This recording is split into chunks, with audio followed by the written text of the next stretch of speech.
Kahintang sa panahon ng latest news.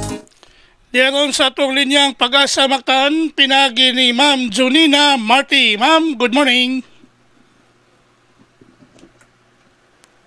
As weather update.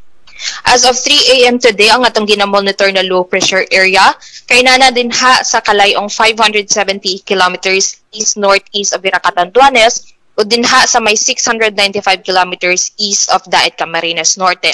And for the next 24 hours, nakita gihapon ni nato na mabuan tsansa na mahimong usa ka bagyo. Sa laing bahin kining southwest monsoon o hanghabagat mao nakapektar dinha sa may kasagpang bahin sa central ug southern Luzon, lakip na dinhi sa Visayas ug dinha sa may northern sections of Mindanao.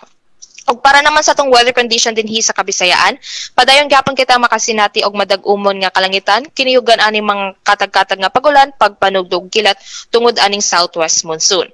Mao tong gitambagan nato ato mga kababayan hilambi na didto sa mga lugar na naka-experience o nakasinati na og mga pag-uwan-uwan atong mga niaging adlaw na maging alerto pirmi sa posibilidad sa pagbaha o pagdahili sa yuta. Kapag kita'y active na gale warning, Mount Tibok Visayas kay makasinati gihapon og hinay ngadto na sa kasarangan na pagguro sa hangin na magumikan sa amin ang kasadpan ngadto na sa habagatang kasadpan. Diyan to katagatan magpabiling malinawon ngadto na sa kasarangan ang mga pagbalod. Dinhi sa sugbot ng kadagatan kay nay paghunas unyang alas 11:18 sa buntag ug motaob kini unya sa alas 4:06 sa hapon. Temperatura nato for the next 24 hours magduwa kini sa 25 ngadto na sa 31 degrees sentigrado ug ang atong haring adlaw kay ni silang ganinang alas 5:35 sa buntag ug mosalop kini unya sa alas 5:53 sa hapon. Philippine Standard Time kay alas 5:39 na ug mao tong latest weather update gikan diri sa buhatan sa DOST Pag-asa Mactan kini si Junina Marte mayong buntag og daghang salamat.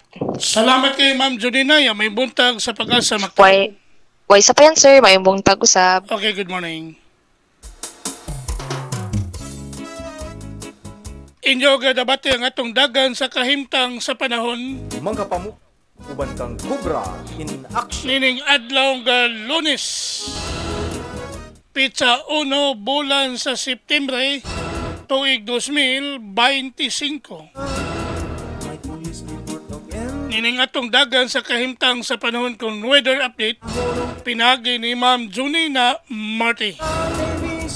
Salamat kayo sa Pag-asa Mactan ug mayong buntag kanatong tanan. O Panginoon, sa'yo sa kabuntagon.